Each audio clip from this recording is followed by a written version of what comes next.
They put a gun to the mob boss' head and demanded to know where the 20-year-old girl was hiding. For 30 years, Alec Victor built an untouchable and deadly criminal empire, but tonight, held hostage in his own study, he chose silence over giving up the young American bride he acquired. He thought he was taking a brutal beating to save her life. He didn't realize she was already in the kitchen, hunting his attackers in the dark. Picture this, guys. You get a note shoved under your hotel door at 2 a.m. reading, "Marry him or watch your dad disappear." Absolute zero chill. Emily reads this crazy ultimatum, marches straight over to her dad's room, kicks the door wide open, and demands to know what on earth he did. And bro, Robert is already on the floor, not praying, but straight up begging, shaking like a leaf. That is the exact moment it hits her. This was never some innocent business trip. Listen, you and I both know that when the people closest to us start acting shady, it is time to pack your bags and run. Always trust your gut, folks. Because family can absolutely sell you out. If you are hyped for this massive drama, stick around because things are about to get totally unhinged. Let us rewind a bit to the flight from Columbus to Rome. 11 hours and 20 minutes of pure awkwardness. Emily tries to catch some sleep, but ends up spending half the flight just analyzing her dad. He is sitting there holding a drink without taking a single sip, grinding his jaw like he is practicing a massive lie. He keeps giving her these super quick, super guilty side eyes. It is the look of a man who knows he messed up big time. Emily has seen this exact same red flag her entire life. Late rent, sketchy deals falling apart, him stumbling in smelling like cheap drinks and bad choices. Here is a free life lesson for you. Past behavior is the best predictor of future behavior. People rarely change unless they are forced to. And Robert was giving off major disaster energy. He was practically wearing a neon sign that said, "I did something terrible and you are about to pay for it." Seriously, the vibe was insanely off. Somewhere over the dark Atlantic Ocean, Emily finally calls him out. She asks him what is really going down. Robert totally panics and blurts out that is a business trip. Bro, she shuts that down instantly. She reminds him he does not even own a business. Then he pivots to claiming it is an investment. Come on, man, telling your kid to pack light, grab a passport, and keep it a secret from everyone is not an investment trip. That is a kidnapping waiting to happen. The lesson here is simple. Never let anyone gaslight you when the facts are staring you right in the face. Robert just tells her to go to sleep. Obviously. She stays wide awake.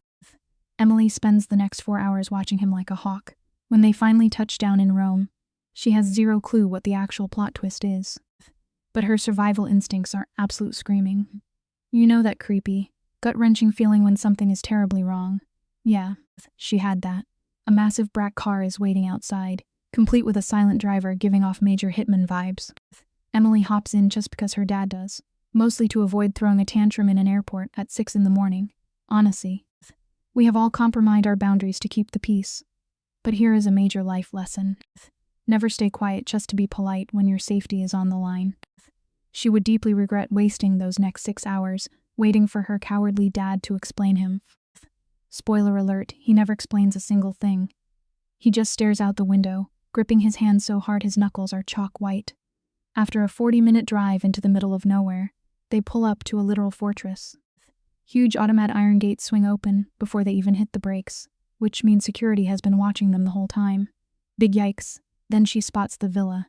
It is massive, cream-colored, and insanely luxurious. You do not bring your 20-year-old daughter to a Mafia-style mansion for a casual business chat, unless the product being sold is her. Let that be a lesson for us all. When a situation feels way too grand and secret for your normal life, somebody is playing a game you do not know the rules to.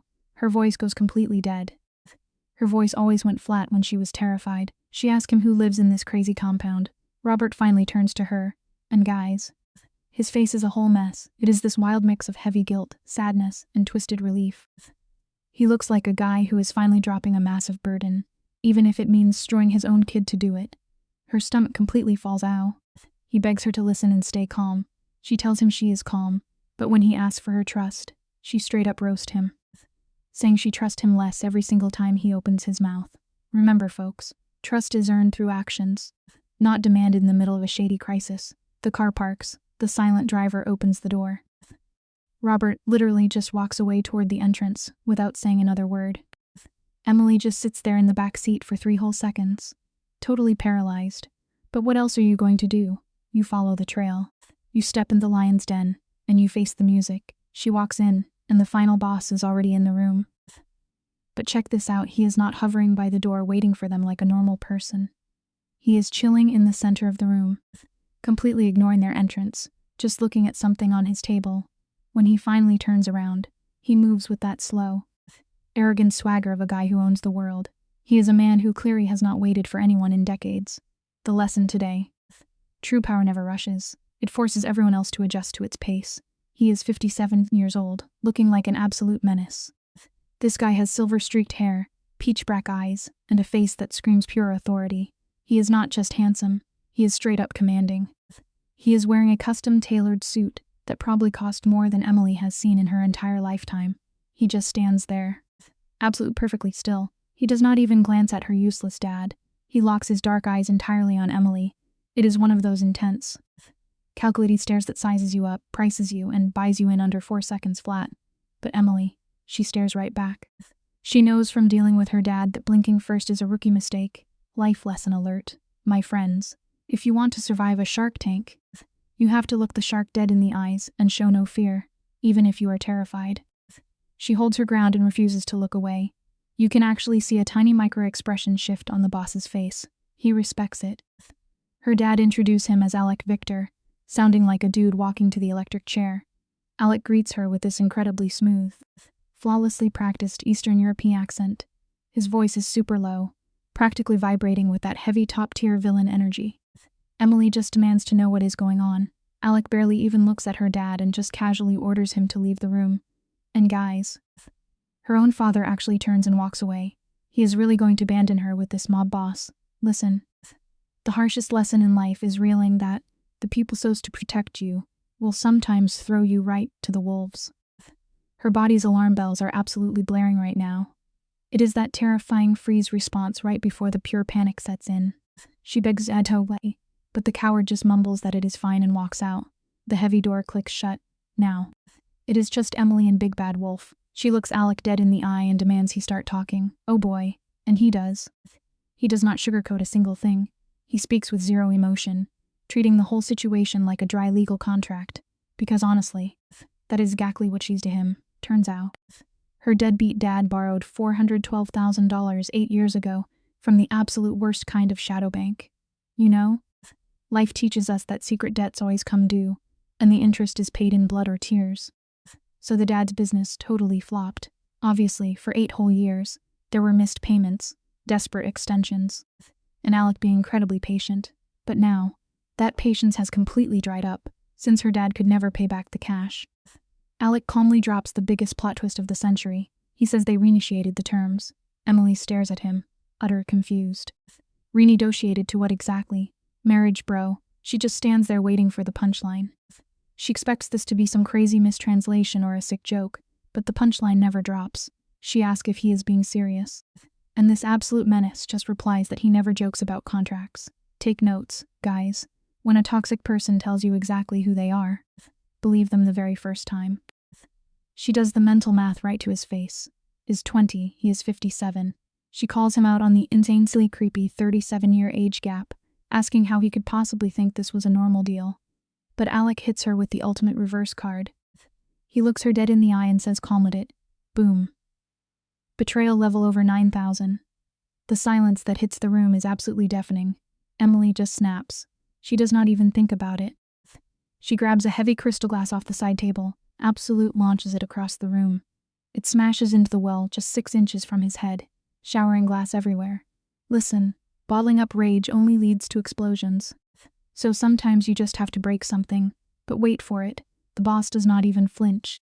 The man does not even blink. He literally just glances at the shattered crystal on the floor, like he's mentally adding it to a spreadsheet. Then he looks right back at her and coldly says that the next broken glass comes out of her allowance. Bro, Emily actually laughs out loud. It is this crazy, unhinged cackle because the sheer audacity of mentioning allowance in a forced mafia marriage is completely insane. She fires right back, telling him there is no deal and you cannot just buy a human being like a used car. But Alex stays chillingly calm, telling her he is not buying her. He is just forgiving a debt that would ruin her family. Here is your final lesson today, guys. Toxic people will always frame their worst actions as a favor to you. Do not fall for the gaslight trap. Listen up, you are about to dive into some absolute mafia madness today. Picture this.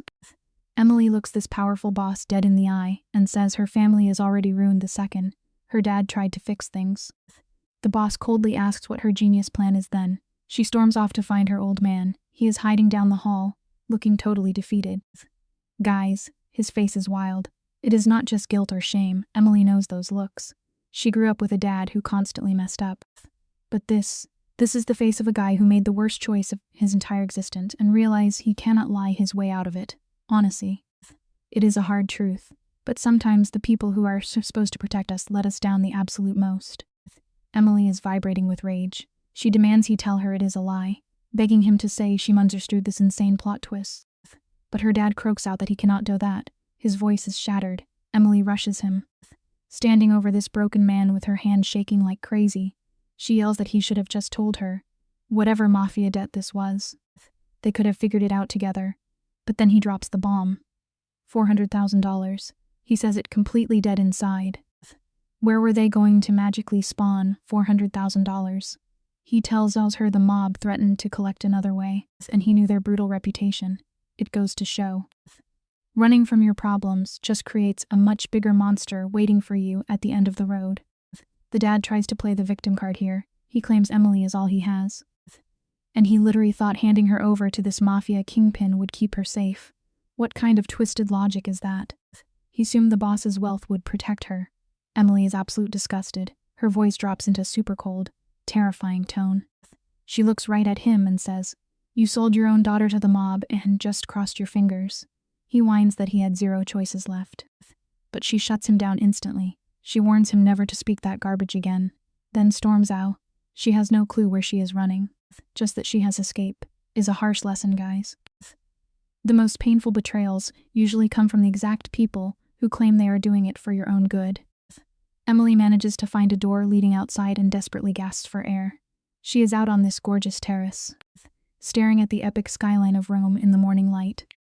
She is thinking about how wild it is that the world can look so incredibly beautiful, while her actual life is a burning dumpster fire. Then, she hears the door click. She knows who it is before she even turns around. Alec Victor, the big bad mafia don himself, steps out. He does not crowd her, but his presence is huge, like a sudden drop in temperature before a massive storm. He just stands there, totally undeniable. He casually tells her she needs to eat since she has been traveling nonstop. Honestly, finding a moment of calm during a total crisis is important. But you always have to keep your guard up when the enemy starts acting nice. Emily is not having any of it. She snaps at him to stop. She whips around and tells this mafia boss that he does not get to play the caring host. He does not get to act concerned when he is the evil mastermind who built this whole trap. But Alec just stares right back, completely unfazed. He drops a harsh truth. He says her dad built this mess, and he is just offering a way out when she calls him out. Saying his way out obviously benefits him. Alec just nods and says yes, of boom. That raw honesty totally throws Emily off balance. She was ready for the classic villain speech, the toxic gaslighting these powerful guys always use. Instead, he just owns it. It proves a solid point in life. A straightforward enemy is sometimes way easier to deal with than a lying friend. She turns back to the garden and lays down the law. She tells him this is not some chess move or a negotiation tactic. She vows she will never agree to his terms, not today, not ever. No matter what sketchy contract her dad signed or how much power Alec thinks he holds, she will fight him tooth and nail. She demands to know if he understands. Alec drops a heavy pause, looks at her, and says he understands completely, and actually expected nothing less. Then he casually walks back inside. Emily is left gripping the railing until her knuckles turn white. But guys, she is not just scared anymore. There is this weird spark of adrenaline. She stood up to a literal kingpin, and he did not belittle her. Real respect is earned when you hold your ground, especially when you are completely outmatched. She just dropped an absolute refusal on a man, holding every single winning card, and instead of crushing her, he acknowledged her strength. Emily mentally files that detail away because she needs every scrap of intel to survive this mess. A bit later, a woman named Sophia tracks her down. Sophia is moving with this intense, quiet authority. She is clearly the ultimate fixer. The kind of person who runs the whole mafia mansion behind the scenes. Sophia politely tells Emily her room is ready. Emily claps back, saying she would rather have her passport and a ride to the airport. But here is the plot twist. Sophia calm reveals her passport is already in her room, totally untouched. Emily is completely stunned. It is a good reminder to stay sharp, 'cause sometimes your enemy's kindness is their best weapon. Sophia repeats it perfectly. The passport is right in her bag. She says Mr. Victor wants Emily to know she is not a prisoner here. Emily immediately tests the waters, asking if she can walk out. Sophia hesitates for a split second and says he would prefer she didn't. Emily snaps back that preferring is not the same as letting her leave. For a brief second, Sophia's icy professional mask lips. When Emily gets to her massive, sunlit room, her backpack is right there. She rips it open, grabs the passport, and checks it like her life depends on it. It is real. Alec did not take it. Every single move this mob boss makes is a calculated choice. It is crazy how giving someone the illusion of freedom can trap them way faster than locking them in a literal cage. Emily has only been here 45 minutes, but she is already reading his game plan. Alec chose to hit her with the brutal truth. He chose to step out on that terrace and now, he chose to let her keep her passport. She knows this is not out of the goodness of his heart. She is way too smart for that. This is pure, top-tier psychological control.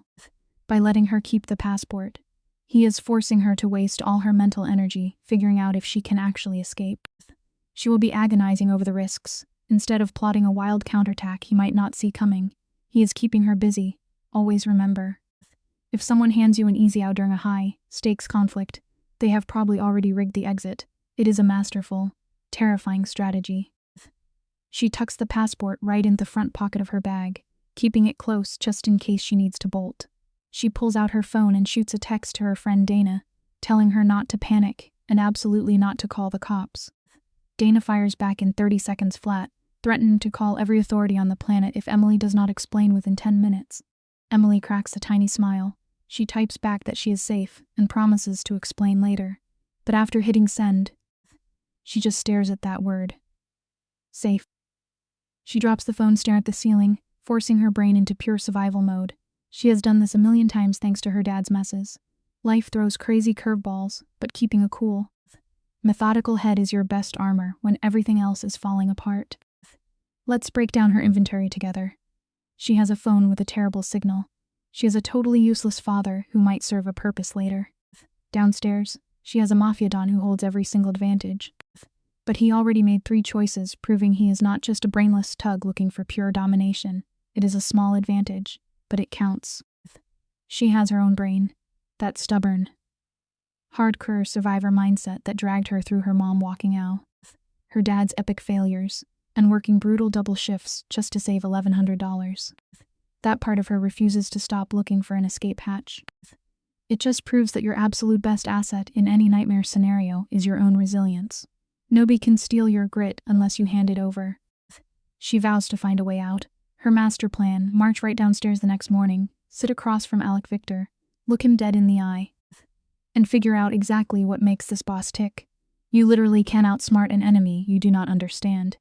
And Emily Harper never stopped scheming. She is only 20 years old, stranded in a foreign country with 0 allies, 0 backup, and a father who traded her entire future to clear his messy past.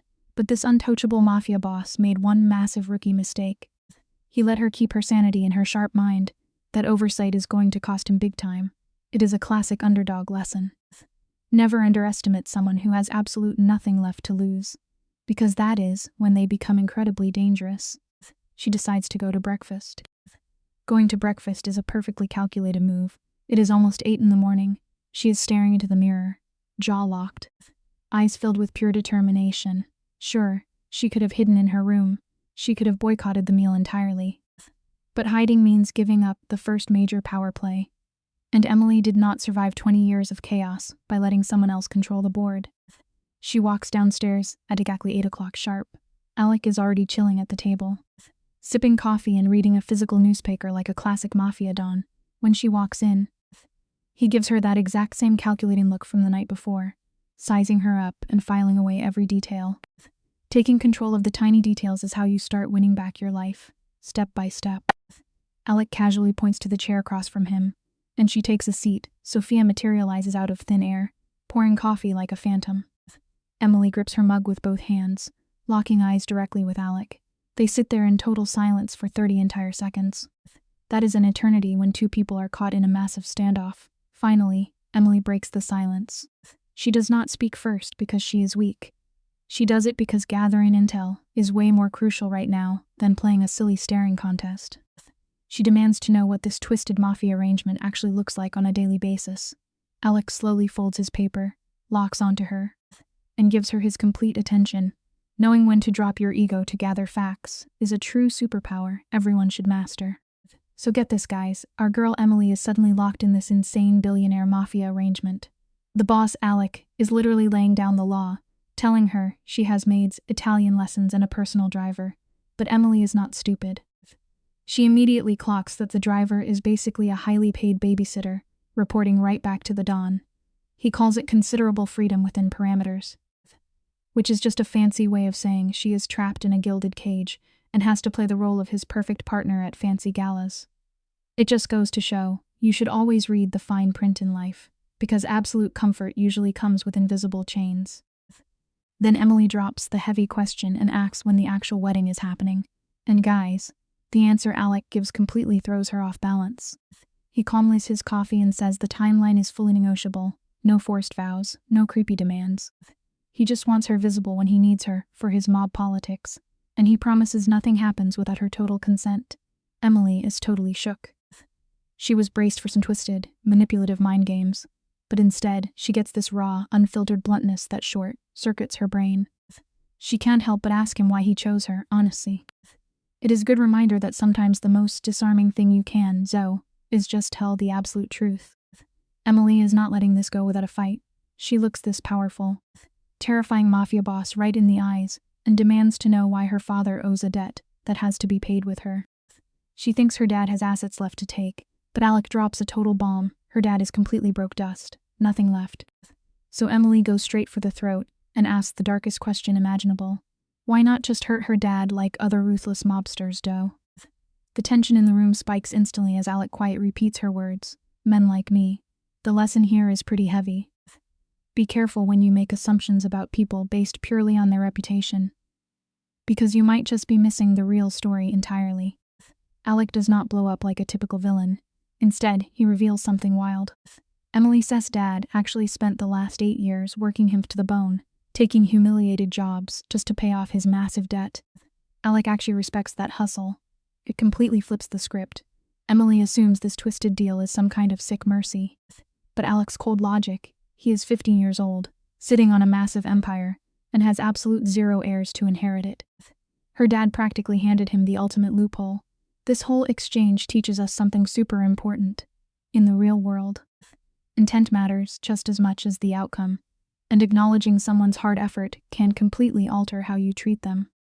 Let us take a closer look at the reaction Emily has here. Guys, she is staring down this silver-haired boss, scanning him for any sign of a lie. She grew up surrounded by liars, so her radar is flawless. But here is the terrifying part. She does not detect a single ounce of deceit. That absolute honesty scares her more than threats. Stepping up like a total boss hearse, she starts firing off demands. She wants unmonitored tech, books, and a quick 10-minute lifeline call to her best friend Dana, just to say she survived. Alec shoots down the unmonitored laptop instantly. Because security is security, it is a harsh reality check that setting boundaries is crucial, even when you are the one holding all the power. Alec actually caves on the phone call to Dana and promised to get her the books right away. But just as Emily is about to bounce, she hits him with the ultimate trap question. She asks if her dad offered her up, or if Alec demanded it. The silence in that room gets so thick you could slice it with a knife. Alec tries to deflect, but Emily stands her ground, demanding to know the truth. Finally, he confesses the brutal reality: her own father was the one who threw her under the bus. And Alec just signed the paperwork. Emily thanks him for his honesty and walks away, catching his quiet reply echoing down the hall. It really shows us that sometimes the hardest truths hurt the most, but facing reality is the only way to heal. After dropping that absolute nuke of a conversation, the hands on Emily actually stop shaking. She is regaining her control. By Wednesday, she is neck-deep in Italian lessons, and on Thursday, her new discreet trainer hands over a brutal workout schedule. Emily does not even flinch. She realizes that no matter how messed up this mafia hostage situation is, Getting physically and mentally stronger is her best chance at surviving. She goes all in, grinding so hard that by week 2, she is already stealthily eavesdropping on the secret conversations of the mob staff. You and I should really take notes here. When life completely derails your plans, focusing on self-improvement is the ultimate strategy to claw your way back. Guys, look at our girl Emily playing absolute 4-dimensional chess here. She doesn't tell Alec a single thing. In this underworld, information is literal currency, and she is hoarding every penny for the fallout. On day 3, she hops on a strict 10-minute call with Dana. Dana is an absolute wreck, sobbing and begging for a location. Emily casually drops that she is in Italy and says it is complicated. Dana freaks out like, "Call the cops complicated." Emily tells her to trust her and keep her mouth shut. When Dana asks if she is safe, Emily just stares at her hidden passport, remembering how Alec took 1 second too long to answer at breakfast. Lesson here: always trust your gut when someone hesitates. That 1 second of silence tells you everything you need to know. Emily tells Dana she thinks she is safe, but we all know that is definitely not a yes. She promised to call back. And Dana gives her exactly 2 weeks before she catches a flight to Italy hers. Emily hangs up, takes a deep breath, and goes full boss mode. She tracks down Sophia and drops a wild reading list, 12 specific books. We are talking Italian law, contract theory, and literally how criminal syndicates are structured, plus 3 novels, because a girl needs an escape to survive those dark nights. Sophia doesn't even blink and delivers the whole stack by 7, then comes day 11, and the plot thickens. Alec hits her with a social event warning 3 days out. Listen up, you and I both know knowledge is power. Always edge ears before the sharks come biting. Alec delivers the news about this Friday dinner in his usual cold, absolute boss way. He drops it as a pure fact. But there is totally a hidden test underneath. He says he wants her to meet some business associates. Emily, completely unfazed, asks what kind of business. Alec looks her dead in the eye and says it is the kind that doesn't like questions at the dinner table. She calls it criminal, and he smooths it over as complex. Wow, Emily actually weighs her options here. Refusing keeps her safe, but going lets her see the real Alec Viator in his natural mob habitat. She agrees to go, but tells him she needs a dress since she didn't pack for a Mafia gala. Sometimes in life, you have to step right in the fire to see who is holding the matches. Face your fears head on. The very next morning, Sophia shows up with 3 stun dress options. Emily is so smart here. She picks the simplest, darkest one. It perfectly screams that she is present, but absolutely not performing for these mobsters. But here is the creepy part: it fits her like a glove. That means someone has been watching her very closely, and she locks that detail away. The dinner itself is insane. 12 heavy hitters, sitting around a massive table, dripping in old money, sipping expensive wine. They are swapping seamlessly between English, Italian, and secret language like they own the world. Take a note from Emily here, guys. When you enter a room where everyone wants to intimidate you, the absolute best armor you can wear is quiet confidence. For the first hour, Emily sits right next to the boss himself and says absolutely nothing. She is just scanning the room, gathering pure intel. She watches how the entire table revolve around Alec. It is not just raw fear, though you can definitely feel that bubbling under the surface. It is this intense, gravitational speaks. Everyone shuts up. When he is silent, the whole vibe of the room shifts. Then, this older, heavy-set mobster with cold-lit eyes leans across the table and calls her the American girl. He thinks he can bully her, but Emily stares right in his soul and drops her name, then fires back, "And who are you?" The table freezes in total shock. Stand your ground. People, you teach others exactly how to treat you, so never let anyone disrespect you. Listen up, guys. This is a masterclass in Mafia power dynamics. These underworld heavyweights expect total fear. But Emily looks this enforcer dead in the eye. He flashes a freezing smile. "I am Dimitri," he says. Then tests her by asking what she thinks of their boss, Alec. She casually roasts the size of Alec's house, getting actual laughs from the back of the room. Dimitri is fuming now. He demands to know what she thinks of Alec as a man. The whole table goes dead silent, waiting for her to crack. But Emily just taps her wine glass and drops a truth bomb.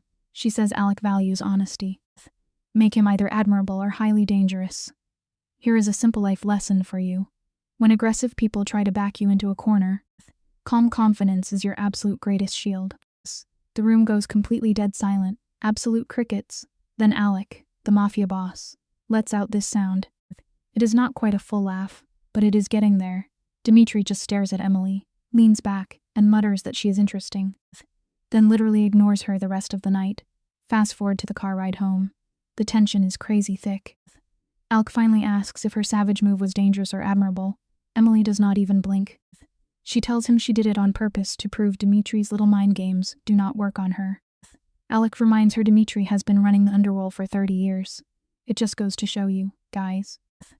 Sometimes standing your ground against the biggest bully in the room is the only way to earn their respect. Alec tells her straight up. No one has talked to Dimitri like that in 20 years. Emily snaps back that someone should have done it ages ago. Absolute boss energy. Then Alec drops a massive compliment, saying she did well. Emily keeps her guard up, insisting she did not do it for him. But when Alec replies, there is a totally unexpected layer of deep respect in his voice. Fast forward to day 14 at the Mafia villa. Emily is secretly mapping out the mansion, checking every corner. She pushes open what she thinks is just a boring supply closet at the end of the east hallway. Spoiler alert, it is definitely not a closet. The simple lesson here is that preparation is absolutely everything. Always know your exits before you find yourself trapped in a terrible situation. So she steps aside and boom, it is a fully furnished hidden study. Alec is not the one inside. Instead, there is a teenager, maybe 16 or 17 years old. He sits there with headphones on, staring hard at a textbook. The second he realizes the door is open, his focus shatters. He rips off his headphones and locks eyes with Emily. He has these dark, intense eyes, exactly like Alec's, with a face that is young but already hardened. His accent, a lighter version of the boss's. When Emily asks who he is, the kid straightens up and drops the name Nikolai. It is a wild reminder that everyone has hidden chapters in their story. You can never truly know what heavy secret someone is protecting behind closed doors until you accidentally stumble right in them. The kid looks right at her and says Alec Victor is his father. You guys, the plot twist is insane. Emily's whole world just spins out of control. The ruthless mafia boss actually has a 16-year-old son hiding in a secret room. Literally nobody mentioned this kid. Not during dinner. Not anywhere. Emily blurts out that she had no idea he existed. Nikolai gets this heavy look and admits his dad keeps him a secret because it is safer. When Emily asks who it is safer for, the kid just replies, both of us. Emily stares at this teenager, and her entire view of Alec totally flips. It teaches you a really solid lesson about life. The toughest people out there often have the biggest vulnerabilities, and they will go to absolute extremes to protect the innocent people they truly care about. Think about how heavy that is. A mob boss hiding his own blood, and a teenager accepting a life in the shadows because he knows the deadly cost of being seen. Emily shifts gears and asks what he is studying. Nikolai is caught off guard, but says he is prepping for a university math exam. When she asks if he is any good, the kid drops his guard and confidently says he is very good. Emily just wishes him luck and shuts the door. She stands there in the hallway, completely mind blown, having to rethink everything she believed about Alec. He is not just some heartless monster after all. It really shows that taking a moment to understand someone's hidden struggles can completely change your perspective on who they are. We are all so much more than our absolute worst reputations. She realized Alec built this terrifying empire, but is desperately trying to shield his innocent teenager right in the middle of it.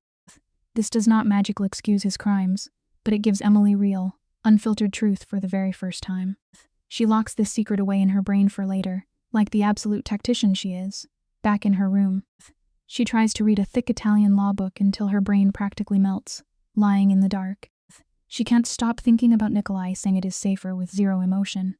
Like living in a cage is totally normal, it is a harsh life lesson.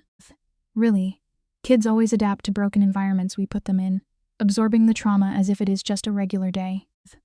We really have to be so careful about the dangerous worlds we build around them. Emily just stews on this huge revelation for ages, without even trying to. She begins to see the messy reality behind the ruthless man, who completely wrecked her old life. She is definitely not ready to forgive him yet. But for the first time since Rome, she falls asleep without clenching her fist in pure rage. Fast forward to day 23 at the villa. Stick with me, because this is the exact moment everything hits the fan. It starts off super quiet, which is exactly how these mafia attacks always go down. The biggest lesson you can take from this is that true danger never knocks on your front door or announces itself. It creeps in when you finally let your guard down and think you are completely safe. You always have to stay sharp when things feel a little too peaceful. The worst nights always start totally normal, buried under dinner chats and the muffled bass of Nikolai's music down the hall. It is nearly midnight, and Emily is wide awake. She has spent every single night obsessively analyzing her insane situation, figuring out who holds the real power. She has that law book open, but she is not reading a single word. She is on high alert, just listening, by now. She knows every tiny sound in that massive villa. The creaking steps, the heater humming, and the exact 12-minute patrol route of security guards. Her hyper-awareness is literally next level. It teaches us a huge lesson about survival, paying close attention to the boring. Everyday details can literally save your life when everything suddenly goes completely off the rails.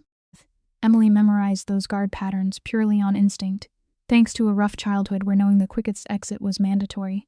Then, at exactly 11:47, the pattern breaks. She hears glass shatter. It is not a chaotic crash. It is quiet, controlled, and chillingly professional.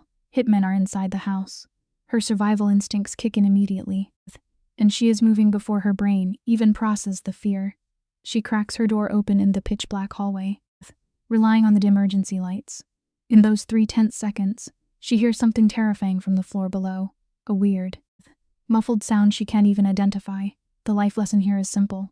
Never ignore your gut feelings. If your instincts scream that something is deeply wrong, act immediately. Suddenly, she hears a foreign voice barking aggressive orders down below. It is not one of Alec's usual Mafia guys. Emily does not freeze up. She instantly pivots left, sprinting straight toward Nikolai's room. She does not even hesitate. She knows this 16-year-old kid is sitting duck. She smacks his door hard but keeps her voice in an urgent whisper, telling him to wake up. It takes 4 agonizing seconds before the door flies open.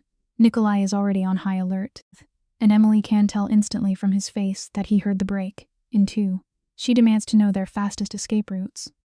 It is a powerful reminder that true bravery is not always fighting the villains. Sometimes, it is stepping up to protect the innocent people around you before you try to save yours. Nikolai does not waste a second asking questions. He directs her to a hidden service stairwell disguised as a wall panel, shoving his shoes on fast. Emily whispers she heard breaking glass near the east side. Nikolai's face drops in panic. Realizing that exactly where his father's office is located, Emily grabs him, demanding they run. Knowing his dad is a boss who can handle him, they bolt. They reach the hidden stairs, slip through the fake panel, and vanish in the dark stairwell. Emily holds her breath, gripping the kid's shoulder as they hear heavy footsteps moving right beneath them. The biggest lesson here is to always take fast, decisive action during a crisis. Hesitation in a highly dangerous situation will literally cost you absolutely everything you care about. They hear heavy boots stomping on the stone floors downstairs. The scary part is the noise is fading, meaning the hit squad is getting dangerously stealthy. Nikolai whispers their escape plan leads right through the kitchen to the gardens. Emily asks about the outside security. Nikolai points out the east side was supposed to have 3 guards, but he only heard 2 doing their rounds tonight. Emily realizes instantly that the hitmen already silently took out the missing guard. This is a highly orchestrated Mafia hit, not a random robbery. She locks in, ordering him to stay low and avoid the east side at all costs. It proves that in life, paying attention to what is suddenly missing is often way more important than noticing what is actually there. Those tiny hidden details save lives. Alright, picture this. Guys, Nikolai looks at Emily completely stunned and says she sounds like a pro at dodging trouble. Her response: straight fire. She tells him she grew up broke in Ohio, which is basically survival of the fittest. They sneak downstairs in the pitch-black kitchen. Emily navigates purely by memory, like an absolute boss, because she spent the last 3 weeks mapping out every inch of this mansion. You and I both know preparation is the ultimate weapon, right? That is the real lesson here. Always do your homework. Suddenly, Alex, his voice bleeds through the well. No panic, just that ice-cold, tightly wound tone of a dangerous man handling a massive threat. He drops the ultimate hammer. You came to my house. Listen to me, guys. We are dropping straight into absolute peak Mafia vendetta today. Picture this scene. Some rival goons actually have the audacity to bust in the boss's house with guns. The Don is perfectly calm, asking them if they realize they just signed their own death warrants. But these clones just tell him to sit down. The disrespect is insane. A massive crash echoes through the halls. The boss's 16-year-old son, Nikolai, is ready to throw his life away and rush in.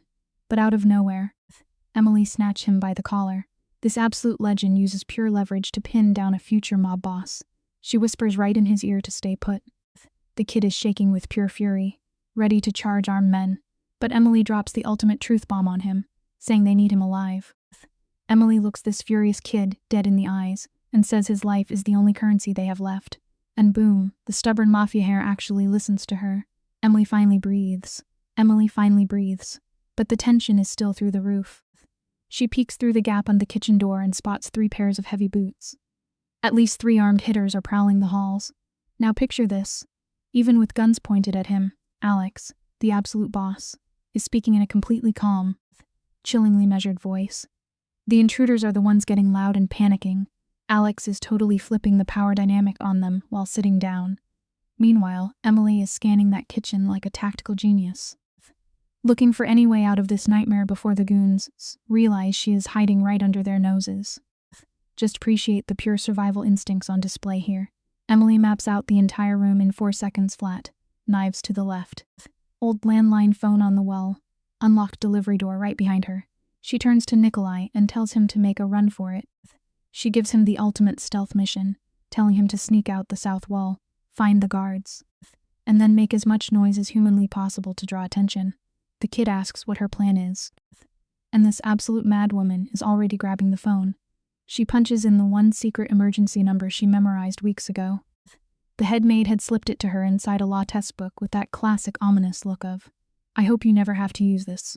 Well, the time has officially come, and Emily is dropping the ultimate distress signal right now. The phone rings exactly once before a totally unknown guy picks up. Emily speedruns the situation, telling him there are 3 intruders. The boss is hostage, and she is getting the hair to safety. The mystery guy on the line just demands her location and tells her to hold her ground. Emily turns back to Nikolai and orders him to leave right this second. This is a massive character development moment. The kid looks at her with the exact same calculating eyes as his Mafia boss father. He realized Emily risked her own life just to pull him out of his room before the hit squads found him. He knows she did not have to do that. But she just tells him to go. He vanishes out the back door like a ghost, leaving our girl completely alone, crouching behind a kitchen island while literally waiting for all hell to break loose. Things are rapidly going off the rails in the study. The intruder's voice is getting way higher and totally unhinged. Whatever mind games the boss was playing to stall them are starting to fail. Then, the most terrifying plot twist drops. Emily hears the goons ask for her. They are hunting the American girl, and this is where the absolute boss energy of Alex shined through. He is sitting there with 3 loaded guns in his face. And what does he do? Dead silence. He refused to sell her ow.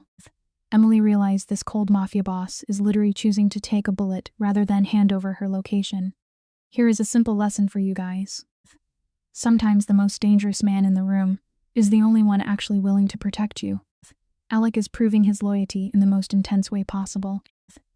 There is 0 time to get emotional about the boss saving her, because those heavy combat boots are stomping right toward her kitchen. Emily leaves the open phone line on the counter and goes straight into absolute survival mode. She grabs a massive knife from the block. Now, she is not dumb enough to try and win a sword fight against heavy firearms, but she absolutely refuses to die cowering on the floor. She stands tall, hiding the blade flat against her forearm like a trained assassin. All those intense self-defense sessions with the mob's personal trainer are suddenly making perfect sense. She is locking in, ready to use her entire body as a weapon. The tension is so incredibly thick you could slice it. The kitchen door slowly creeps open, and a single, heavily armed hitman steps into her domain. It is officially going down. The fact that this absolute tank of a hitman was sent alone means they are specifically hunting her down to use as leverage against the Dawn. But this guy is completely stunned to find a 20-year-old girl just standing perfectly still in the dark, staring daggers into his soul. That split second of total confusion is all the opening our girl needs. Emily launches the kitchen knife, but here is the massive brain play. She does not aim for the guy, because throwing knives at armed guards only works in movies. She snipes the light switch. The handle smashes the switch, plunging the entire room into pitch-black darkness. Before the goon can even blink, Emily is already flying across the kitchen. She tackles him low and hard from the blind side, using exactly what her combat trainer taught her to completely shatter his balance. You and both know you cannot out-muscle a literal mafia enforcer, but Emily uses pure leverage, momentum, and home field advantage to completely wreck this guy in the dark. She pins his gun arm against the wall and slams her elbow straight into his joint. The guy groans, the weapon hits the floor, and she punts that thing across the room in the void. The hitman recovers and brutally throws her off. She crashes into the island, getting the wind totally knocked out of her lungs. With only 1 second before this monster grabs her, she ducks low, dodging his massive reach, and bolts straight out the door. She is sprinting down the corridor like her life depends on it. She makes it out, heart pounding out of her chest, entering the most agonizing 4 minutes of waiting in her entire life while chaos erupts behind her. She finally runs into the Don's personal squad sprinting up from the south entrance. The young hare actually pulled off the mission and sent the cavalry. Emily points them straight toward the study and hangs back in the hallway. For 4 straight minutes, all she can hear is the absolute brutal sound of mafia violence echoing through the walls. Just pure, unseen chaos. Then, dead silence suddenly, she hears Alec's voice, completely steady, casually giving cleanup orders like he just finished a business meeting. And the boss steps out. When he spots Emily, he literally freezes, for a split second. This completely untouchable mafia kingpin looks at her with pure, unfiltered relief. It is that raw look of a man who thought he lost everything, right before he slaps his icy, professional mask back on. The boss looks at her and states that she is not hurt, but you can hear the desperate question hidden underneath his tone. Emily holds her ground, totally steady, and tells him she is fine and that his men secured the kitchen hitman. Then she hits him with the biggest news. She looks him dead in the eyes and says his son is completely safe. When she says that, Alec's entire facade almost shatters.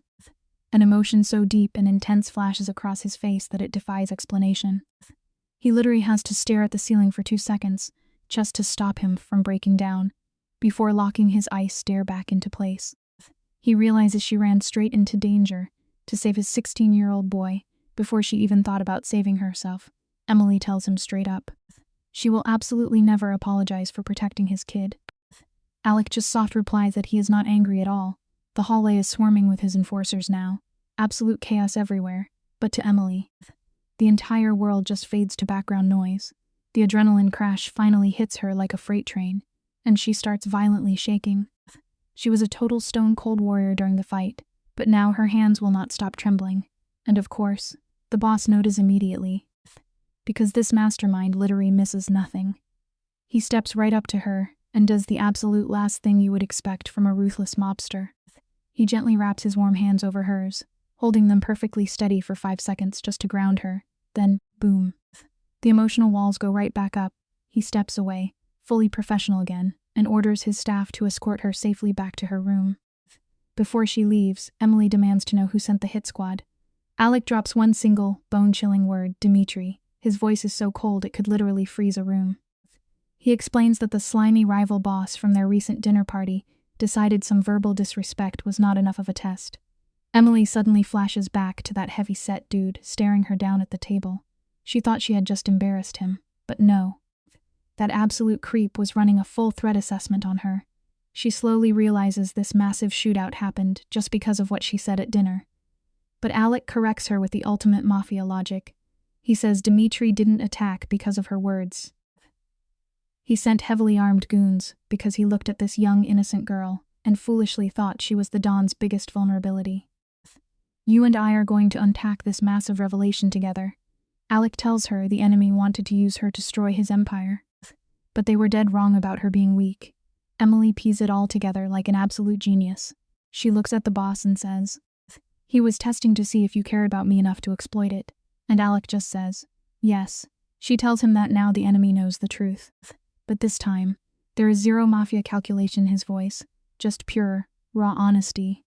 The hitmen were sent to see if the cold-hearted boss would break to keep her safe, by refusing to give up her location in that study.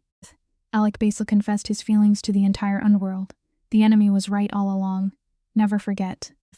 True loyalty is when someone is willing to risk their empire to keep you safe. Alright guys, stick with me here because the tension in this mafia house is literally off the charts. Emily looks the boss dead in the eye and tells him they will talk tomorrow. Total boss move. She heads upstairs and finds the mob hair himf. Nikolai, waiting out her door. The kid is still in his shoes, hair totally wrecked. Jaw clenched tight because he is terrified but too proud to admit it.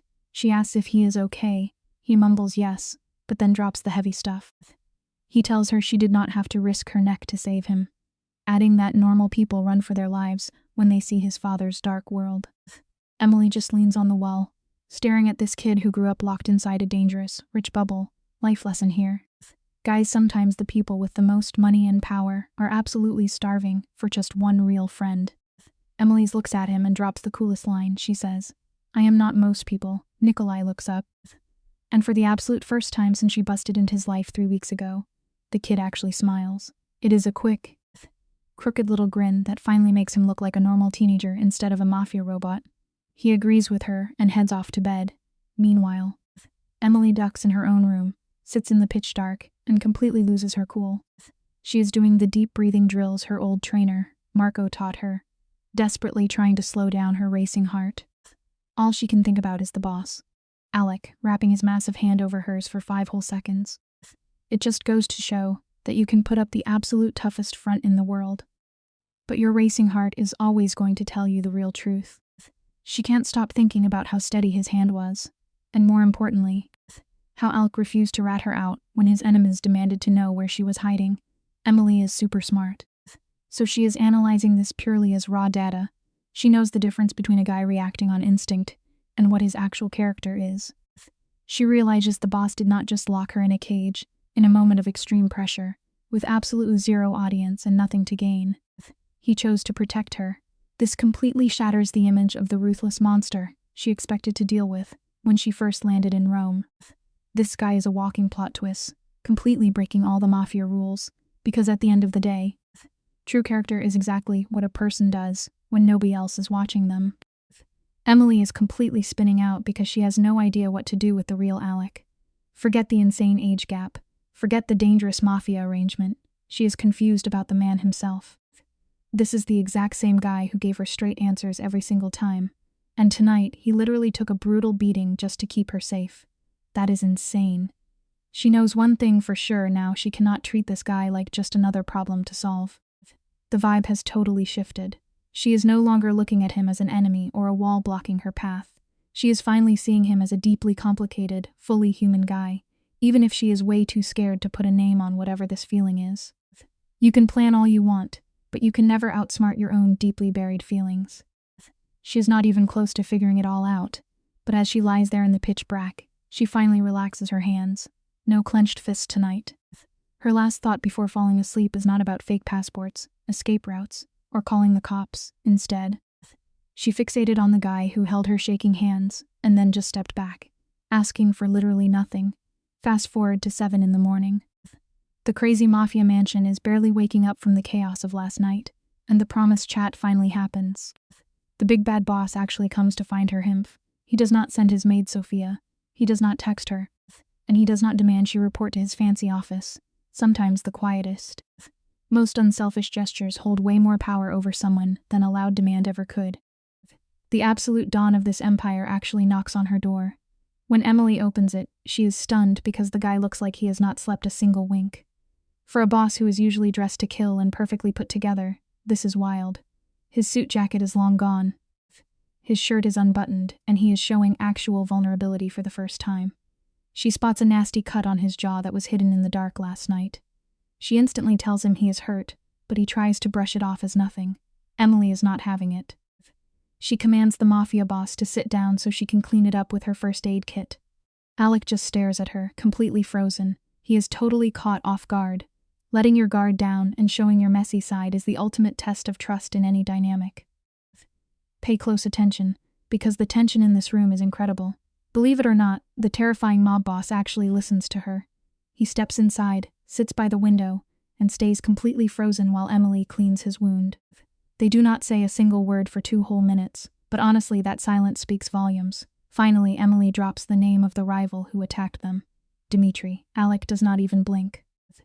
He just looks her dead in the eye and says the guy has been handled and will not be sending anyone else. We all know what handled means in the mafia world. Emily stares right back at him, but then just goes back to work. Sometimes willful ignorance is your absolute best survival tool, when the gritty truth is simply too dark to handle. Emily realizes she is growing up fast in this brutal underworld. She tries to take the blame, saying the rival only attacked because of her. But Alec shuts that down instantly. He tells her the guy was hunting for excuse for 3 years, and she was just the spark, not the fuel. Then the boss totally shifts gears. He brings up how Emily ran straight to his son Nikolai's room during the attack. His voice gets super heavy, loaded with an emotion Emily cannot even identify. He tells her that in 20 years of ruling the criminal underworld, dealing with thugs and greedy partners, not a single person has ever made his son their first priority. If you truly want to earn loyalty that money absolute cannot buy, you just have to look out for the people that someone loves the most.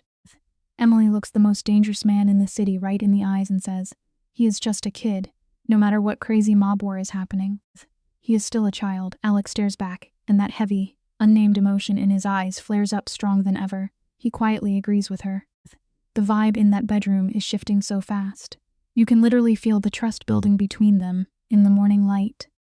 It is not some massive dramatic explosion, but a slow, steady burn that changes the entire temperature of the room. But Emily, being the brilliant strategist she is, instantly cashes in on this new trust. She completely switches topics and demands to talk to her own father. Real trust is never built overnight.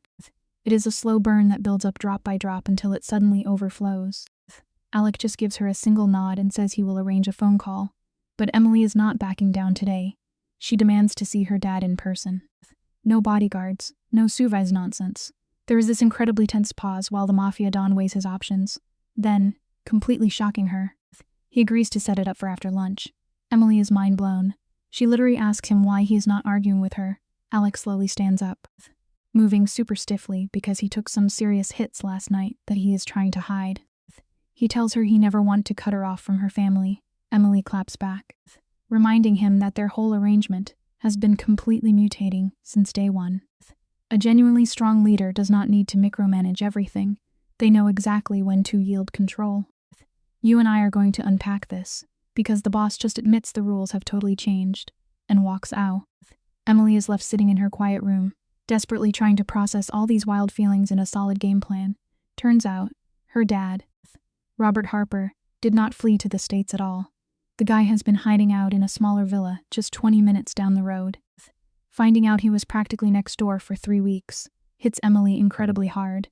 They bring him to the main house right at 2 in the afternoon. Emily meets him in the sitting room, making sure the doors are wide open.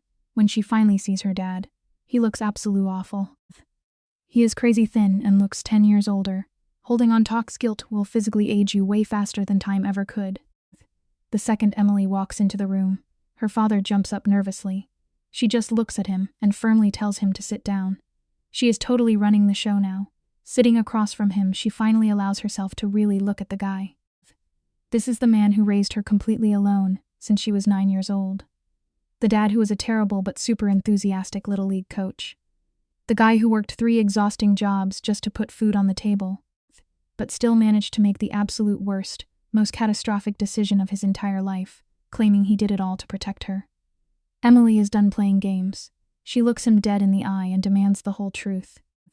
Even the people who love us the absolute most are completely capable of making massive, devastating mistakes. She tells her dad to drop the protective filter and give her every single dirty detail. For 40 straight minutes, Robert spills his guts. Emily does not interrupt him once. She just sits there, completely blank, soaking in this massive dump of heavy trauma like an absolute pro. When he finally finishes rambling, he tells her that Alec could have totally destroyed their family years ago, but actively chose not to. Replies, "I know." Her dad is totally shook. She folds her hands like a complete boss and explains that she has been paying close attention for 3 weeks. She admits the Mafia Don is not the monster they thought he was, but she shuts her dad down. You completely understand why someone made a toxic choice, but you never have to excuse it. Listen to me on this one, because it hits deep. Emily is not even yelling anymore, which honestly makes it so much more brutal. She calmly tells her dad that he should have spilled the secret, the absolute second things got bad. Even if they could not magically fix the massive money debt, she at least deserved the chance to fight alongside him. Her dad starts tearing up, completely speechless. Emily hits him with the ultimate reality check. She tells him she is definitely not forgiving him today. But she finally understands his fear. She knows he made a desperate choice in the dark and convinced him he was being a hero. But he has to live with the guilt that it was never really for her. Real love is facing the ugliest truths together as a team, not hiding them in the dark. You know, sometimes in life, you make sacrifices for others. But there are moments when you realize those choices were never truly yours to begin with. Emily felt that raw truth when she spoke to her father. Robert, he just uttered a soft "I know," barely a whisper, as if the weight of his actions settled on him. She stood, firm yet gentle, telling him, "I need you to go back to the States." His head snapped up, a sharp Emily escaping his lips, a mixture of protest and desperation. But she cut him off, explaining, "It's not about anger. It's because having you 20 minutes away, helpless and worried, isn't good for either of us, and it certainly isn't good for you." Her gaze softened as she urged him, "Go home, Dad. Get yours together. I'll tell you I'm okay." She paused, her voice thick with emotion. "And Dad, truly, I am okay. I want you to understand that. It's not the path I would have chosen, but I'm making it work. I'm okay." Robert stood, slowly crossing the room, and she let him pull her into a long, comforting embrace, her face pressed against his shoulder, finding a momentary solace in his familiar presence. That scent, that familiar comfort and smell of him, it was home. It had been her home, her safe harbor, for her entire 20 years. She allowed hers to sink into it, to fully feel that last lingering connection, before she pulled back, the decision firm in her eyes. Go home. She and he, without another word, simply went. Emily then found Alec in the East study. The very room where the intruders had held him captive fussed 2 nights prior, a detail she noticed. A chill running down her spine, but chose not to voice. He was on the phone, and as she peered in the doorway, he held up a single finger, a silent request for patience. He finished the call in barely 30 seconds, placing the phone down with a quiet click. "How was it?"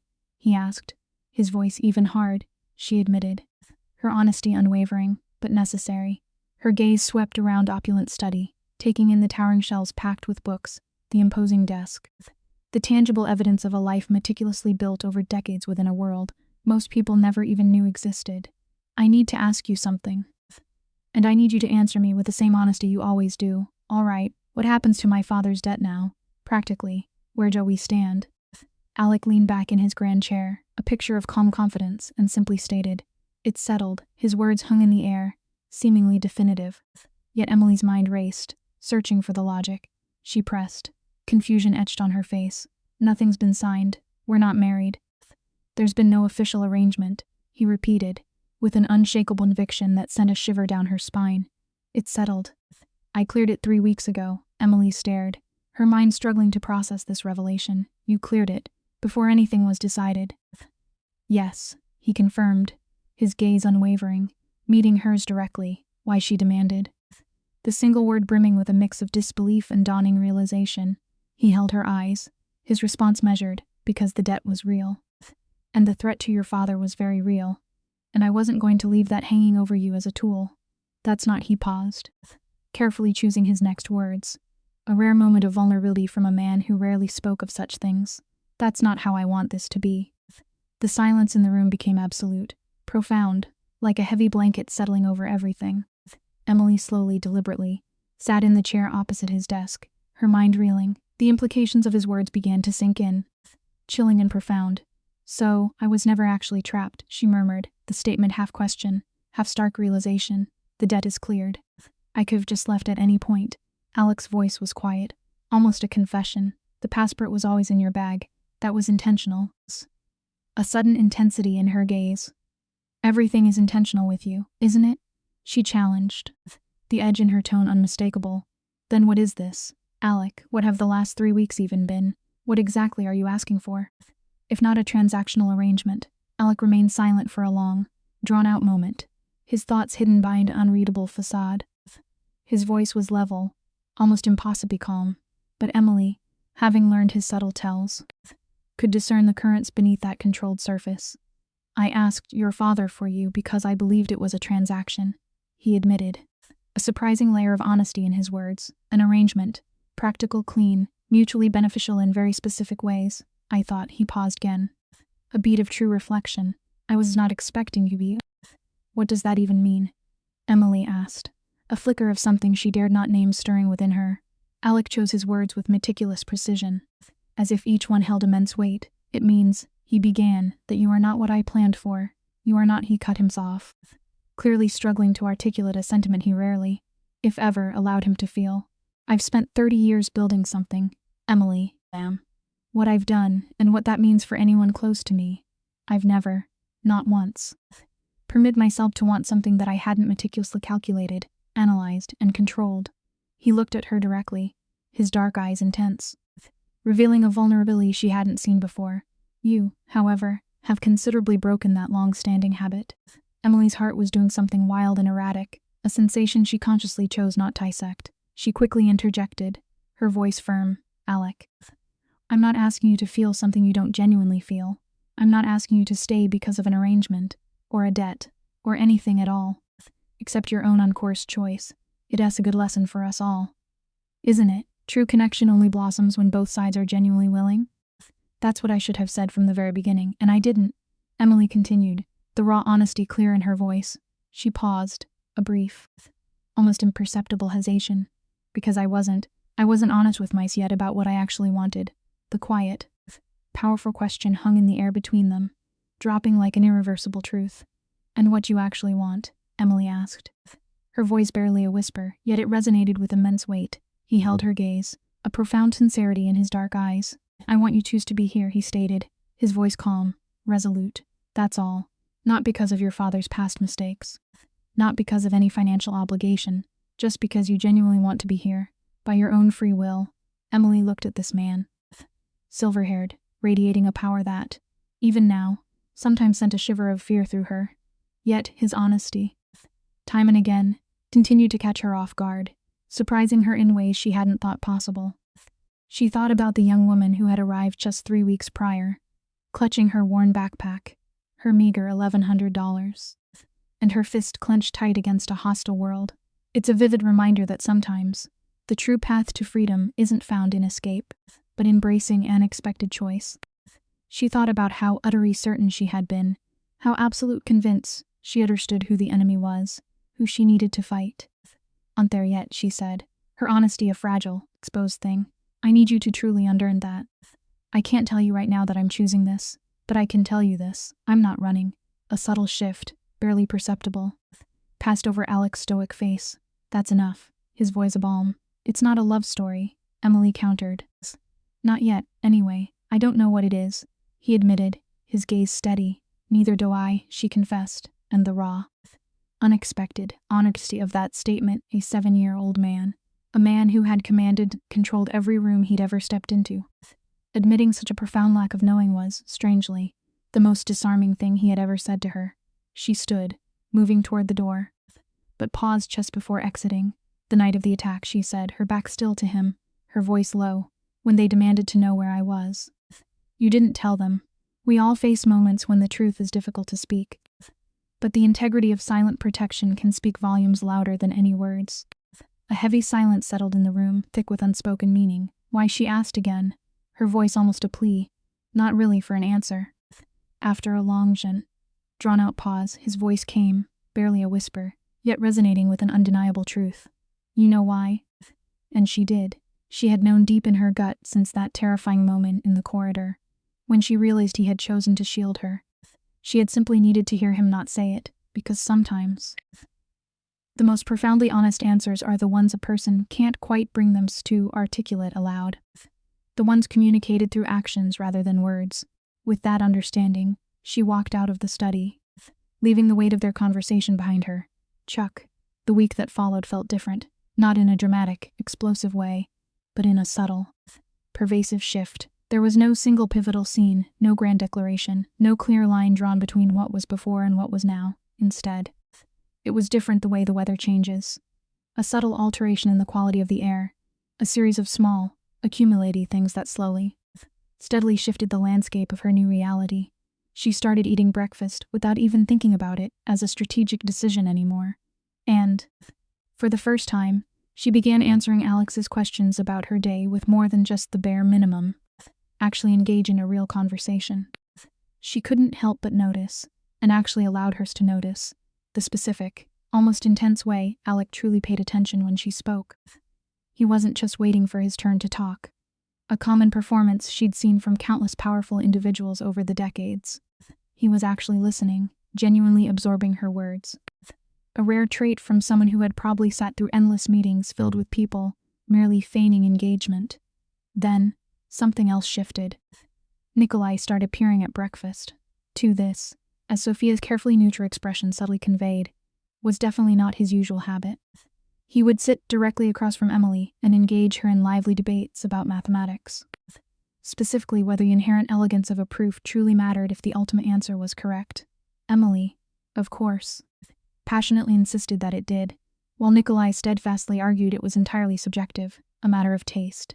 And all the while, Alex sat at the head of the table, slowly drinking his coffee, saying very little, but watching them both with an expression he likely believed was utterly unreadable. Emily, however, was beginning to read it with surprising clarity, seeing beneath the surface to the man truly observing. On Thursday of that very week, a small, unassuming detail would change everything. On that Thursday, the university entrance exam results for Nikolai finally came back. It wasn't just a pass, he had scored incredibly high, landing in the top 3% nationally. Emily actually found out from Sophia before Nikolai had even bothered to check his phone. Which just goes to show you how new travels in that house. She immediately went to find him, and there he was, standing in the corridor outside his study, phone clutched in his hand, utterly still. It was that specific kind of stillness. The way someone holds them when they're absorbing news, so monumental, so much bigger than anything they had dared to prepare for. She said, her voice filled with quiet pride. He looked up, his face a whirlwind of youthful, unguarded emotion. Completely raw and unmanaged. I didn't think, he trailed off, the words catching in his throat. I thought maybe top 10, at best. I told you. A small, knowing smile playing on her lips. 3 weeks ago, I told you that you would succeed. Life has a funny way of proving us right. Sometimes when we least expect it. It's fine. Nikolai clarified, a playful edge to his voice. You didn't say top 3%. Emily just shrugged, a small, knowing smile on her face. I just had a feeling. He looked at her then, those dark eyes so like his father's, filled with an intensity and sincerity that landed directly in her heart. Thank you for that, he said, his voice surprisingly deep with genuine gratitude. For saying it when you didn't have to. For saying it when you didn't have to, when everyone else just saw me as a problem. Emily, never quite knowing what to do with such direct praise from teenagers, simply shrugged again, feeling a warmth spread through her. Go tell your father, she instructed, her voice firm. Nikolai hesitated, a flicker of uncertainty in his eyes. He doesn't always know how to. He's going to want to know, Emily interrupted, her tone unwavering. Go. Nikolai, without another word, sprinted down the stairs, taking them 2 at a time, the anticipation and excitement radiating from him. Emily remained in the corridor, listening intently, and from somewhere below, she heard the low murmur of Alec's voice, followed by something she hadn't heard from him in the entire 3 weeks she'd been living in that house. Laughter, real, genuine and warm, completely unguarded, stripped bare of all the layers of control he usually wore so tightly. It was the sound of a father genuinely proud, genuinely happy. Emily slow sank down on the top stair, resting her chin in her hand, allowing hers to feel the complicated, unnamed swirl of emotions blossoming in her chest. She didn't try to categorize it, didn't try to control it, didn't even attempt to turn it into something manageable or easily explainable. She was, after all, only 20 years old, far from home in a foreign country, having arrived with absolute no plan, no real choice, and no idea whatsoever what kind of world she was truly walking into. And honestly, she still didn't have a concrete plan for the future. But for the very first time, a profound realization washed over her. She wasn't looking for the exit anymore. No, what she was looking for now was the door further in, a deeper entry into this life she was building, and that, in its own way, terrified her more than anything that had come before, more than the shattering glass, more than the terrifying intruders. It's a powerful lesson, isn't it? Sometimes. The most daunting step is the one that leads you deeper into the unknown, right into the heart of where you truly belong. This realization hits her harder than anything her terrible father ever did. Up until now, everything bad had just happened to her. She was always the victim of someone else making terrible choices. But this right here, she is choosing this chaotic mafia life all on her own. And that is the hardest truth to swallow. You can never blame anyone else for the life you actively choose for yours. Taking ownership is scary, but it is the only way to actually live. She hears footsteps and quickly stands up, trying to play it cool. Alec walks up the stairs and freezes when he sees her. He proudly says his son scored in the top 3%. His tough mob boss armor is totally gone, his voice is so much lighter, and he is looking at her with absolute, unguarded admiration. Absolute cinema. Totally deadpan. I told him he would be fine. Alec stared at her, completely stunned. You did, he asked. 3 weeks ago. You opened a door you had zero business opening, and told a stranger he would be fine. He paused, looking at her like she was an alien. Why? Emily did not even blink, because someone should have. The stairs went dead quiet. Down below, Nikolai was buzzing on the phone about his scores. And right there, Alec Videra, a boss who spent 30 years having everything calculated, was looking at a girl who just broke his entire matrix. Emily was staring right back, not sweating a drop. Stick with me, guys, because sometimes the biggest flex isn't holding a weapon. It is holding your ground. I am not running. Dropping her voice. It was the exact same thing she told him back in the study. But this time, it hit way different, heavy, intentional. I heard you fought back. I know, Emily replied. I wanted to say it again then. Out of nowhere. Alec reached out. Not a full hand grab, just the lightest brush of his knuckles against hers. A split-second question mark. Gone before you could process it. Emily did not pull away. That one tiny moment was the whole summary of their vibe right then. Not a start. Not a finish. Just two heavy hitters standing in the absolute unknown. Nothing was locked in, but suddenly, the board was wide open. Life lesson. The strongest move you can make is staying put when everything tells you to bolt. It was not a romance yet, but the plot was definitely twisting. Emily, who literally rolled in this Mafia underworld, ready to fight for her freedom, was having a massive reality check. She was figuring out that being an absolute boss does not mean you have to be made of stone. Finding your power and actually letting someone in, totally possible to do both. She realized that sometimes the absolute worst nightmares drop you right into the realest chapters of your life. Life gives you what you need when you stop forcing the script. Anyway, the big plot twist dropped on a random Tuesday. No epic soundtrack, no slow motion Brapan, no dramatic rain outside, just pure, unfiltered reality, smacking her right in the face when she least expected it. She found out all by herself in the bathroom at 6:40 in the morning. She used a test she bought from a random pharmacy 3 kilometers out. Straight up lying to her mob driver about needing shampoo. She walked the last block solo, stood in the store aisle for 4 whole minutes, and carried that little box to the register like a stone-cold professional. But let me tell you, it was a massive deal. She sat on the edge of that cold bathtub, stared at the plastic stick, and her brain just flatlined, not empty. But that terrifying freeze, when your entire life path violently changes lanes and your brain struggles to catch up. She was only 20 years old. It just proves that no matter how much you plan, one single moment can completely rip up your entire blueprint. She had been surviving in Italy for 11 crazy weeks. They were not married yet. The big Mafia wedding had been hyped up, delayed, and talked about on a loop, but honestly, neither of them was rushing it. They were circling the idea like pros, knowing that if you force something delicate, it shatters.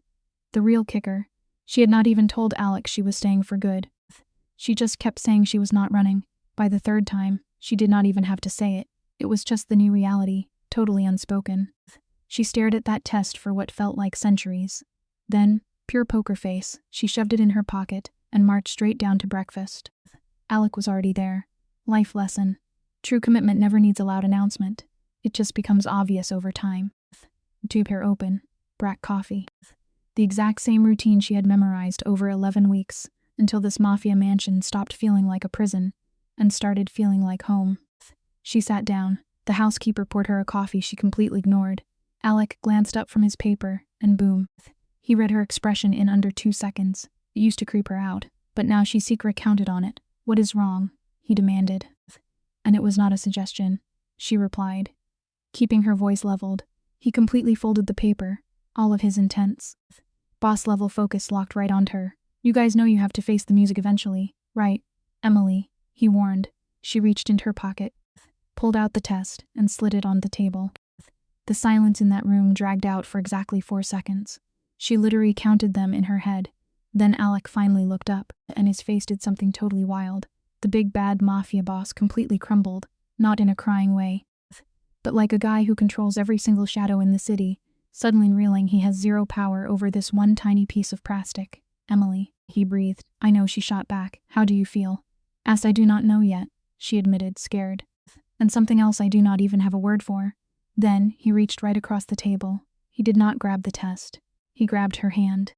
Just held it steady, making zero demands. It shows you that true support is not about having answers. It's about being present when things get terrifying. Tell me what you need, he ordered softly, did not even hesitate. I need you to not make a single decision for me, she fired back. I need this to be mine. Yes, she locked eyes with him, and I need to know that if I choose this life, the Mafia wedding, staying here, all of it, it is because I actually chose it. She pointed right at the plastic test. Not because of this. Not because I felt trapped into it. Alex stared her down, his gaze totally unwavering. I know the exact difference. He told her straight up. Do you? Yes, he replied. I have known the difference since the very first morning you sat at this table and demanded answers instead of throwing a tantrum. Real power is setting boundaries and making sure nobody crosses them. You have been calling your own shots since the second you walked through my doors, Alec told her. I am absolutely not taking that from you now. Emily stared down at his hand covering hers. Her brain flashed through the last 11 weeks. The heavy contract law books. The brutal Italian lessons. Getting trained by Marco, the mob enforcer.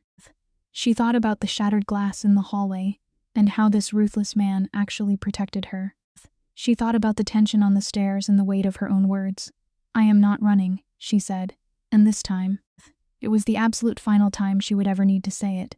Alec flipped her hand over and gripped it for real. You see, trust is not given overnight. It is built piece by piece until you stop looking for the nearest exit. I know. Alec sealing the deal. Later that exact afternoon, Emily picked up the phone and dialed her father. He answered on the second ring, which basically meant he was practically sweating by the phone. Completely drowning in that massive guilt trip, Emily was slowly unboxing. She was not handing out a free pass yet, but she was starting to understand him, which honestly takes serious maturity. She said. The dead silence on his end was heavy enough to crush a car. Dad, I am totally okay, she rushed out. I need you to process that before I say the recite. He choked out, so she dropped the bomb. You could literally hear the oxygen leave his lungs. He was juggling pure shock, panic, and dark mob-level complications. Emily, her dad, finally croaked out. What are you going to do? She did not even stutter. I am having this kid, she declared, and I am marrying him. Not because of the baby, and definitely not because of your insane debt. I am doing this because I want to. She let that hang in the air. He is not the monster we thought he was. Dad. The silence that followed was thick enough to slice with a knife. Are you happy? Her dad asked, his voice completely wrecked. Emily actually paused to think about it, giving the question real respect.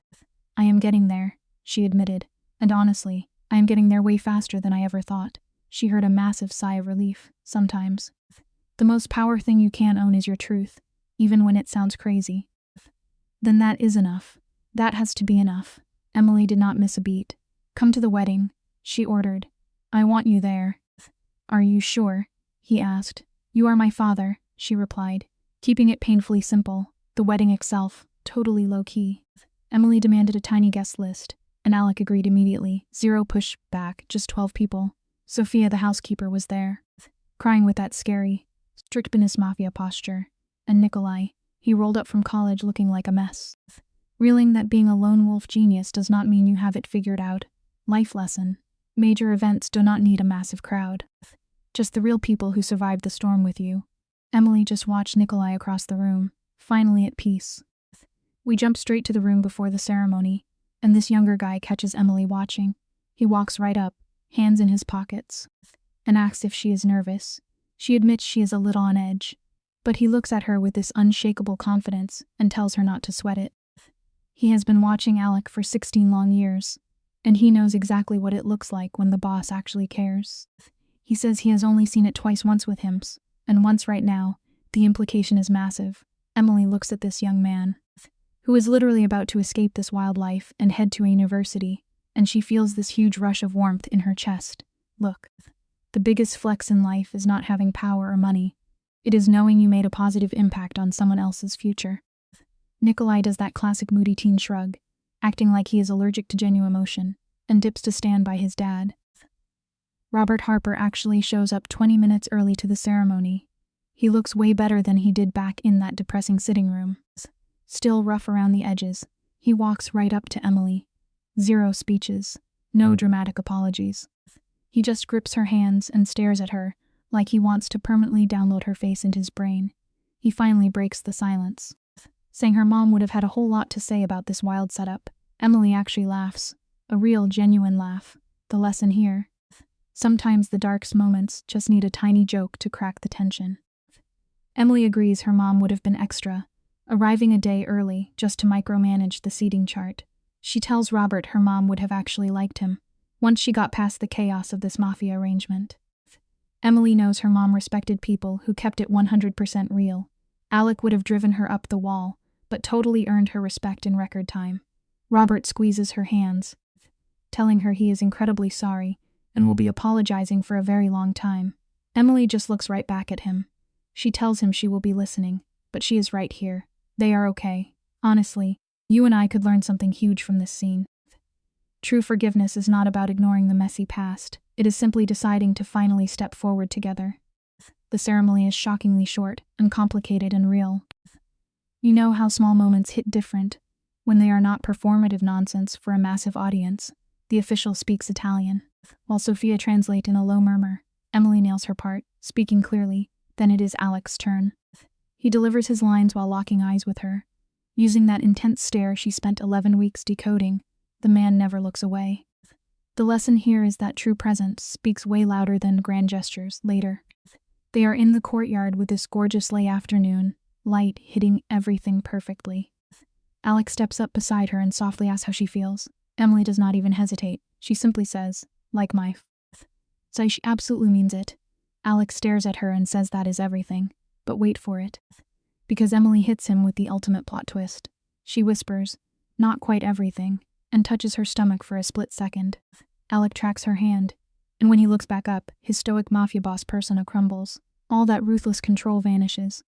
He looks like a man completely blindsided by his own life, and softly agrees. The real lesson here: no matter how carefully you plan, the best moments are the ones that catch you totally off guard. Fast forward 3 weeks. Emily is digging through Alec's legitimate business documents.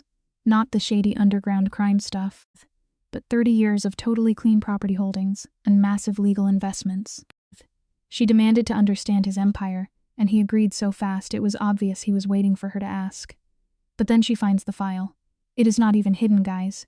It is sitting right there in a drawer she was told to check. Inside a folder literally labeled with her name. Inside is a legal document dated just 3 days after she first touched down in Italy. She reads it twice, goes completely rigid, and marches out to find Alec. He is in the garden handling boss business on the phone. But the second he catches her lethal expression, he hangs up immediately. Emily drops the bomb. She says he put her name on the property 3 days after she arrived, way before she ever agreed to this crazy arrangement. The life lesson? True trust is what people freely give you before you even ask for it. Alec looks at the pavered and says yes, the Rome apartment, the Florence house, the villa, and a bank account loaded with enough cash to make her dad's debt look like pocket change. Emily is stunned and asks him why. Alec calmly explains that if she grabbed her passport and made a run for it, he wanted her to leave with real power. Not because of their twisted deal, but because she deserved it. Emily realized he was giving her a golden parachute, while simultaneously begging her to stay. He did not tell her because that would have turned it into a cheap negotiation, and he refused to play it that way. You and I need to remember this truth. Real generosity is never a bargaining chip. It is simply a gift given with absolutely zero strings attached. He wanted that wealth to be hers no matter what. Emily stands there. Reeling, she spent 11 grueling weeks, thinking she had to hustle to build an advantage and fight for her agency. Meanwhile, this absolute madman had left the front door wide open since day 3. Never once use it to manipulate her. She slowly tells him he is a very unusual man. Alec smirks, saying he is not sure if that is a compliment, but he does not care. Emily slaps the document down and tells him she is not going anywhere. Alec says now she knows she has a clear document choice. But Emily claps back, saying she always had the choice because her passport was in her bag since night 1. The real takeaway here: true power is not about forcing someone to stay. It is about giving them every reason to never leave. Alec nods, but they both know this hit's different, but just an emergency. But this money was a solid foundation. He gave her the ultimate power to stay as an absolute equal in a dangerous world that used to be entirely his. Emily calls him out, saying he planned this genius move from the beginning. Alec smooth corrects her. He only hoped, because he was never certain about her. She was wildly unpredictable, and she still constant surprises him. Emily stares at this man who completely blew up her old life, handed her the tools to rebuild it, put a baby in her, and somehow became the most brutally honest person she ever met. The lesson? The people who shatter your reality are sometimes the exact ones who help you build a much stronger one. Emily hits him with a reality check. She says she needs to call her friend, Dana. Dana has been waiting for the real tea for 11 weeks, so Emily owes her an hour of straight gossip.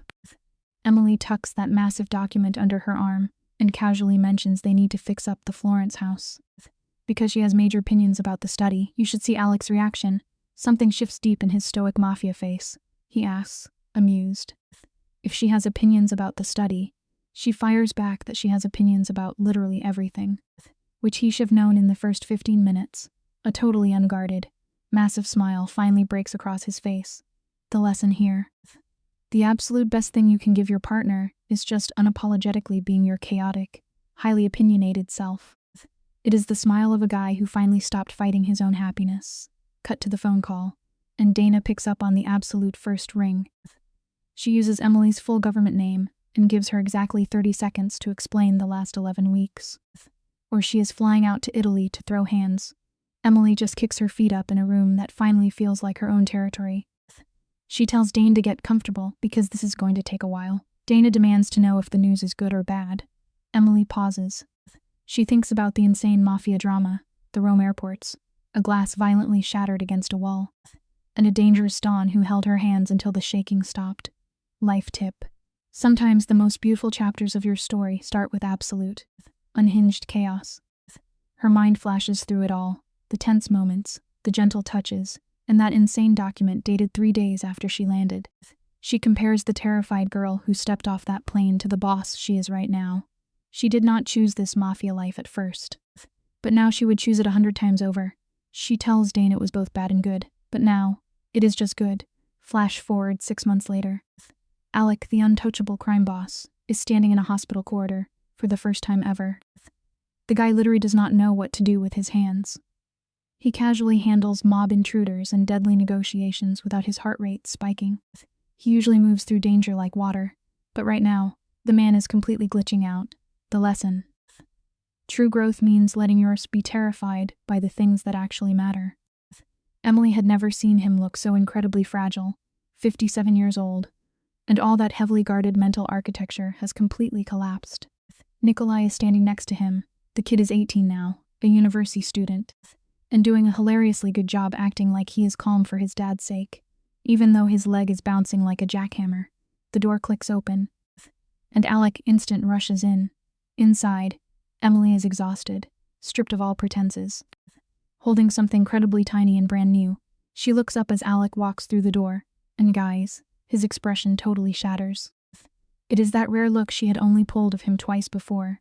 You and I know this is the real payoff, the life lesson. The biggest empires in the world mean absolutely nothing compared to the fragile things we actually build from scratch.